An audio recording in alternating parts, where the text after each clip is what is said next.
प्रातः क्लास चल रहा था 4 जनवरी 1969।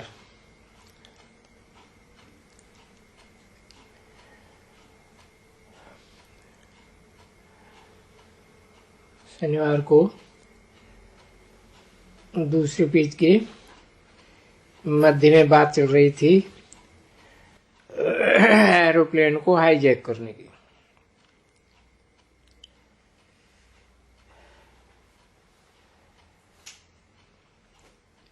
एरोप्लेन ले जाते हैं एकदम दूसरे मुल्क में। ऐसे दुनिया में होता है तो ऐसे यहां भी होता है ईश्वर के पास। बाप के पास भी ऐसे होता है। यहाँ तो आत्मा रूपी एरोप्लेन है ना, बाकी तो कोई फर्क नहीं है। तो स्थापना में बाप समझाते हैं कि देखो बच्चों, स्थापना में बड़ी मेहनत लगती है। बच्चों को भी मेहनत में पढ़ाई है, जरूर है। टीचर को भी पढ़ाने में बहुत मेहनत लगती है। जब देखते हैं कि ये बच्चे नहीं पढ़ते, बड़ा घोर घमासान करते हैं, औरों को भी डिस्टर्ब करते हैं,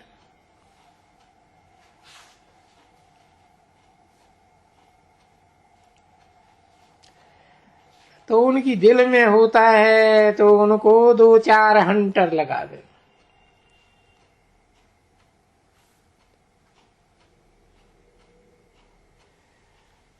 कभी हिंटर खाया है स्कूल में?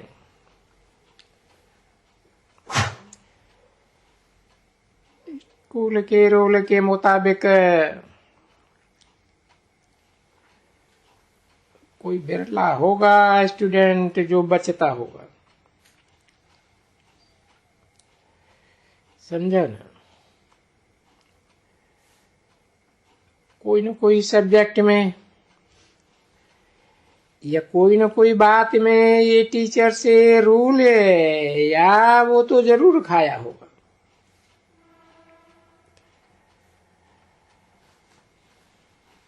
अब ये तो है बाप। बाप तो कुछ भी नहीं कहते हैं एकदम।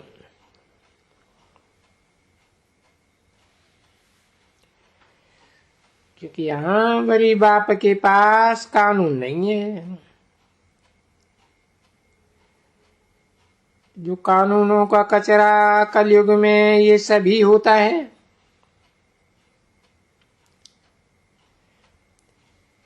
इनके पास तो बिल्कुल ही शांत।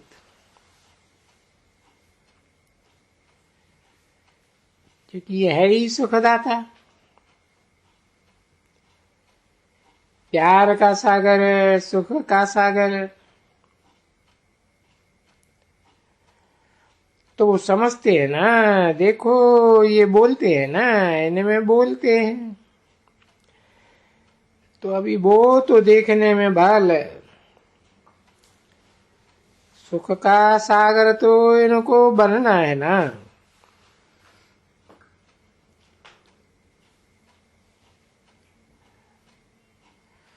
चलने की ऐसी होनी चाहिए ना, जो बच्चों को बैठ करके एकदम जैसे गाया जाता है,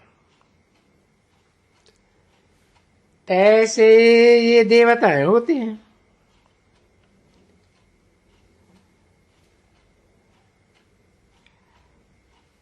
वहां कोई लकड़ी वकड़ी 1-2 को लगाते होंगे स्टूडेंट वगैरह।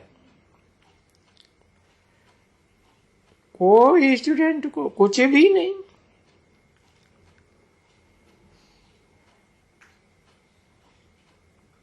इसलिए तुम बच्चों को बाबा सदैव कहते रहते हैं, तुम तो पदमा पदम भाग्यशाली हो। समझा ना? परंतु बाबा फिर ऐसे भी कहते हैं कि तुम पदमा पदम भाग्यशाली तो हो, परंतु पदमा पदम दुर्भाग्यशाली भी, क्योंकि फेल हो जाते हैं ना।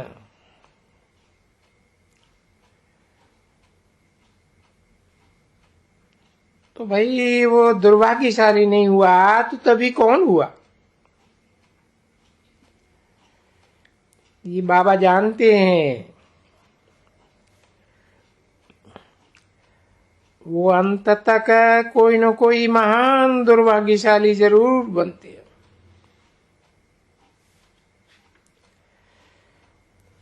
महान भाग्यशाली यानी इस एनालिज्म में भाग्यशाली।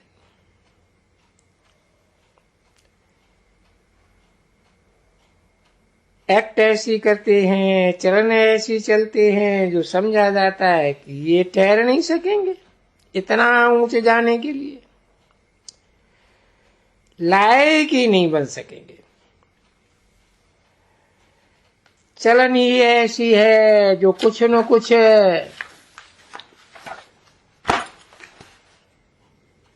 दुख देते ही रहते हैं। सुख देना जैसे कि जानते ही नहीं है।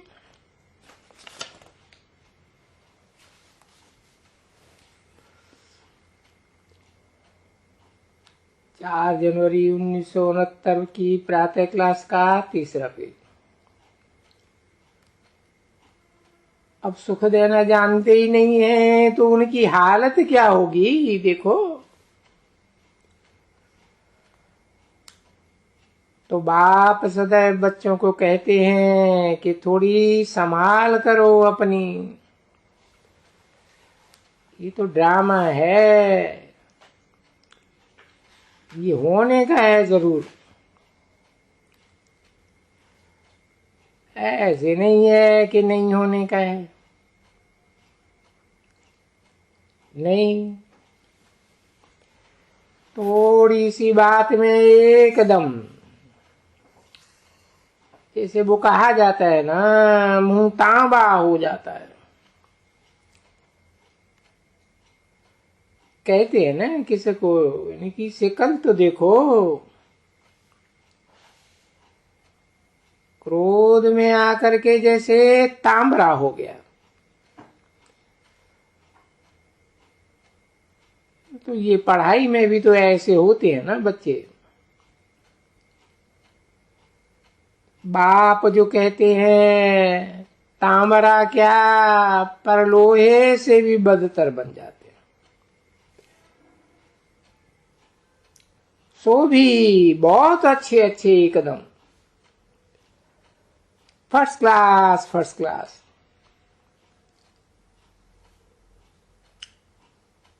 ऐसे भी बहुत है जो गुस्से में आकर के कभी बाप को चिट्ठी भी नहीं लिखते हैं, क्योंकि गुस्सा है अंदर में। अभी उन विचारों का क्या हाल होता होगा। बाप तो यहां बैठ करके ड्यूटी मिली हुई है ड्रामा के प्लान अनुसार, सबको रोज अपनी अपनी।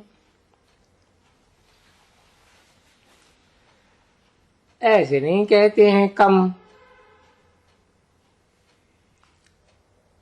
ना, सर्व को, क्योंकि सर्व की सदगति दाता तो है ना।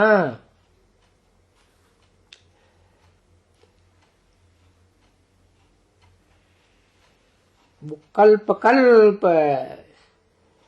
इनकी बुद्धि में ये है ही है ड्रामा के प्लान अनुसार। मैं यहां आया हूं यहां सर्व का कल्याण करने, और अरे कोई एक बार थोड़े ही, ये तो बाबा कहते हैं कि यहाँ रोज आज आज आज सर्व की सदगति करते हैं, कल सबकी दुर्गति हो जाती है। आजकल की, क्योंकि इन्यूमरेबल टाइम्स हुआ है ना ऐसा, तो तुम बच्चों को भी यही समझना चाहिए। अरे बरोबर हम कल विश्व के मालिक थे, आज सारे विश्व के गुलाम बन गए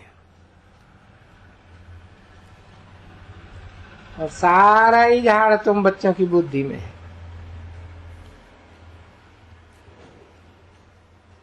सारी नेशनलिटी भी तुम्हारी बुद्धि में है कि झाड़ में कैसे ये सेक्शंस होते हैं।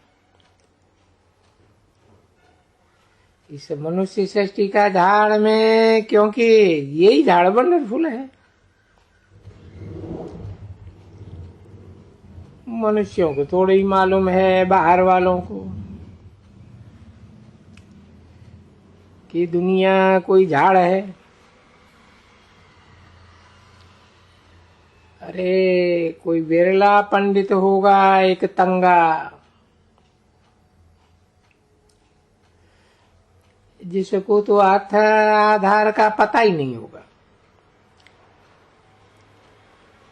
अच्छा भला झाड़ है, आयु कितना है? झाड़ माना ही उसकी आयु जरूर होनी चाहिए। तो ये मनुष्य की सृष्टि का झाड़ कहा जाता है ना बच्ची। इसको नाम ही रखा हुआ है कल्प वृक्ष।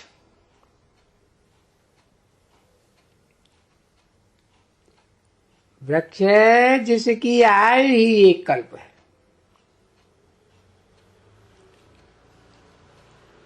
अभी कल्प में कितने बरस होते हैं,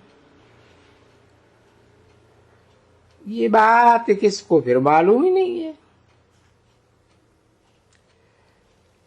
सिर्फ तुम बच्चों को मालूम है कल्प माना 5000 वर्ष पूरा।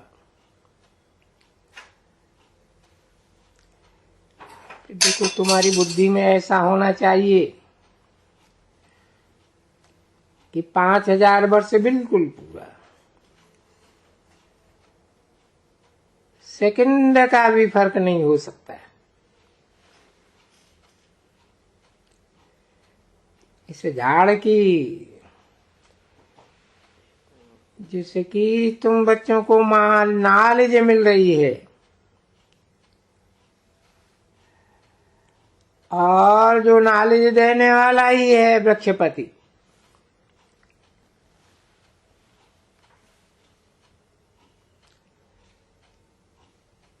भाई इस वृक्ष का पति कौन होगा, बाप कौन होगा, पिता कौन होगा, भाई कौन होगा? अरे जड़ जो वृक्ष होते हैं ना, आम ये वगैरह, वो भी तो ऐसे ही वृक्ष है ना। तो भी जानते हो कि एक बीज होता है जरूर। हाँ, बीज कितना छोटा होता है और फल देखो कितने बन जाते हैं और कितने बड़े हो जाते हैं। तो ये भी ऐसे ही है ना, बस ये है बड़ी वंडरफुल झाड़। अरे ये बीज तो बहुत छोटा है। आत्मा कितनी छोटी है, और आत्माओं का बाप भी कितना छोटा है। इतना छोटा है कि बिल्कुल ही इन आंखों से देख भी नहीं सकते हैं कोई।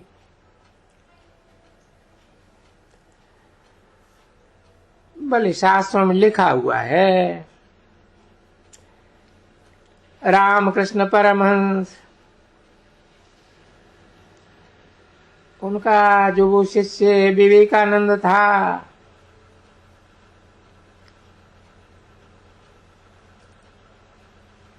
वो खुद कहते हैं, लिखा हुआ है उसके बालू में, कि मैं बैठा था रामकृष्ण के आगे,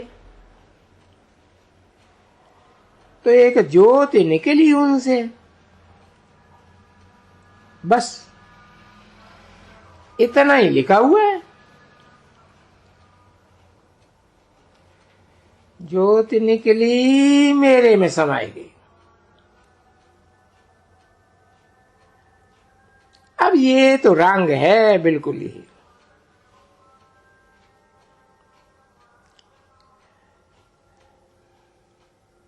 क्या तुम्हारी ज्योति निकल करके मेरी आत्मा में समा जाएगी क्या? ये क्या निकलेगा? क्या परमात्मा निकला? क्योंकि बाबा का पढ़ा हुआ है ये सभी, कि उनसे, मेरे गुरु से ज्योति निकली, मेरे में समा गई। अगर ये आत्मा निकल करके इसमें समा जाए तो वो तो गिर पड़ेगा, एकदम मर जाएगा। और वो तो क्या चीज है? ज्योति। वो बेचारे कुछ जानते थोड़े ही हैं, बस। अरे ऐसे तो साक्षात्कार बहुत होते हैं। मेरे से कोई पूछे तो 50, 40 आत्माओं का दीदार होता होगा, वो ही गुम हो जाता होगा।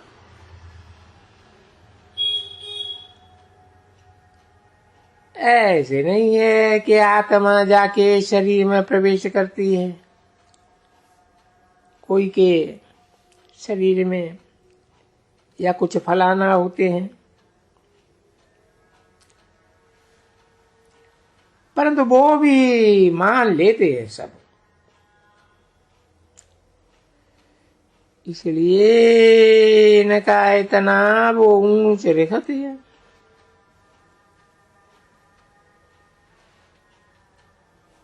या अगर वो स्त्री से ब्रह्मचर्य में रहा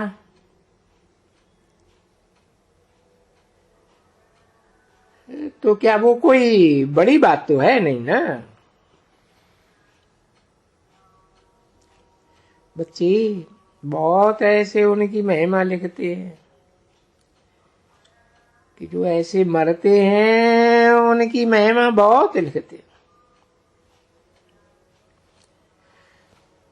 और वास्तव में जितनी महिमा लिखते हैं, जितना इतना भगवान बैठ करके भगवान वाच, मनुष्य की महिमा तो कोई है ही नहीं। अगर कोई महिमा है देवताओं की है, और फिर देवताओं को जो बनाते हैं उनकी है सब महिमा। 4 जनवरी 1969 की प्रातः क्लास का 4था पेज। बाबा नहीं वो कोई बनाए, जिसमें लिखा है कि अगर जयंती मनाना हो तो बस एक शिव, इनको बनाने वाला भी कौन? शिव ना। तो बस एक ही एक है बस। इसलिए बाप आए कहते हैं एक ही एक को याद करो बच्चे। देखो किसको भी मालूम नहीं है, जबकि ये खुद बैठ करके कहते हैं कि मैं ऊंचे ते ऊंचा, तो नीचे ते नीचा गिरता हूं। और बच्चे भी जानते हैं बरोबर है कि ऊंची ते ऊंची ये है, नीचे ते नीचे भी ये बनते हैं। ये किसको मालूम नहीं है।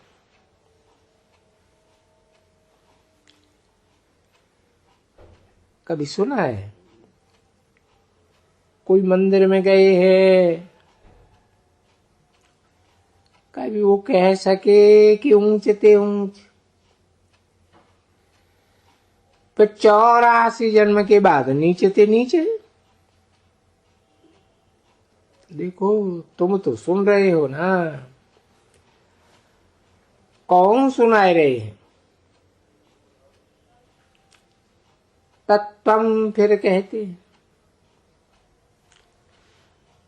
तुम भी बादशाह थे, विश्व के मालिक थे, अभी क्या हो गए?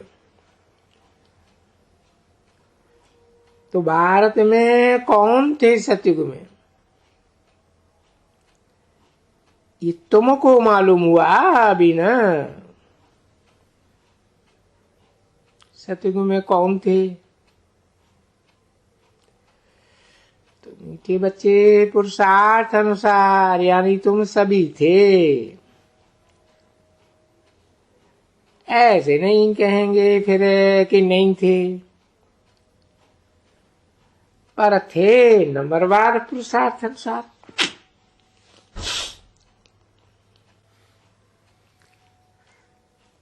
बादशाह भी थे, क्योंकि ये तो छोटी सभा है ना। वो बादशाहों की तो बहुत बड़ी सभा होती है ना। बादशाह रानी भी और सूर्यवंशी डायनेस्टी के भी थे, फिर चंद्रवंशी डायनेस्टी में थे। देखो बाबा ज्ञान कितना अच्छा समझाते हैं। अगर कोई कहे कि नहीं बाबा मैं नहीं समझता हूं, तो आवाज करो, बाबा ये बात हमारी बुद्धि में नहीं बैठती है। जब बैठती है तो चुप करके बैठते हैं, नहीं तो कोई बोल देते बाबा ये बात बुद्धि में नहीं बैठती है। तो देखो सारा एकदम सृष्टि का चक्कर का ज्ञान तुम्हारी बुद्धि में उठते बैठते चलते फिरते तो हूबहू सच पच्च जैसे एक लाइट हाउस हो चैतन्य, वो तो सब जड़ चीज है और तुम चैतन्य हो। और ये सारी पढ़ाई है। जब तुम चलते हो ना, घूमने फिरने जाते हो, तो तुम्हारी बुद्धि में सारी पढ़ाई रहनी चाहिए, परंतु अवस्था तुम्हारी हुई नहीं है। हुई नहीं है, होने की है।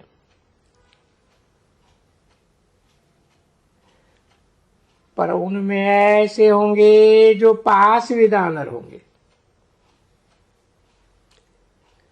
उनकी अवस्था थी। कहां भी जाएंगे करेंगे तो उनकी बुद्धि में सारा ज्ञान होगा, समझे ना। और ज्ञान के अलावा कोई दूसरी बात ही नहीं। तब तो फिर इतना ऊंच पद है, बाप का लाड़ले, बाप के लवली बच्चे भी तो कहलाए जाएंगे ना। आप भी तो देखो कुर्बान जाते हैं ना, बादशाही कुर्बान करते हैं बच्चों के ऊपर। अरे बाप कहते हैं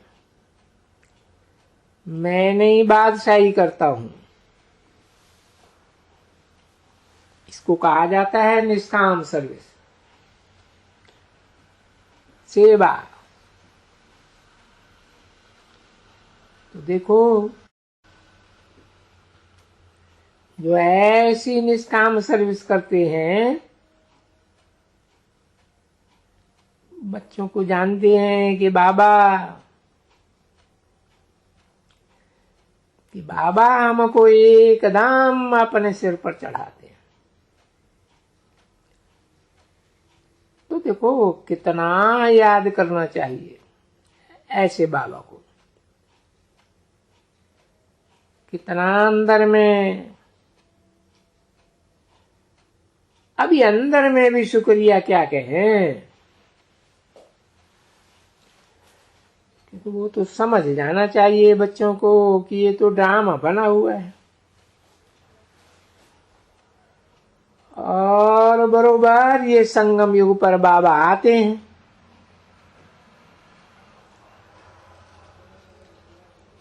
और वो आए करके सबकी सदगति करते ही हैं नंबरवार पुरुषार्थ अनुसार।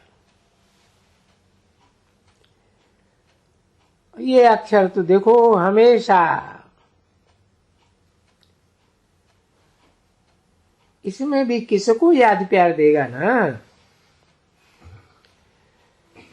तो बाबा जानते हैं कि नंबर 1 हाईएस्ट या बिल्कुल ही पवित्र, नंबर लास्ट बिल्कुल ही अपवित्र। बाकी याद प्यार तो सबको देते हैं। और बाप कितना अच्छी तरह से समझाते रहते हैं, बच्चे कोई भी अहंकार में ना आए, मिथ्या अहंकार में। परंतु माया इतनी जबरदस्त है जो बस बात मत पूछो, बिल्कुल ही अकल चट कर देती है एकदम, और अच्छे अच्छे महारथियों की अकल चट कर देती है। इसलिए बाबा कहते हैं खबरदार रहना, क्योंकि रिगार्ड तो रथ का भी रखना पड़े। ओम शांति।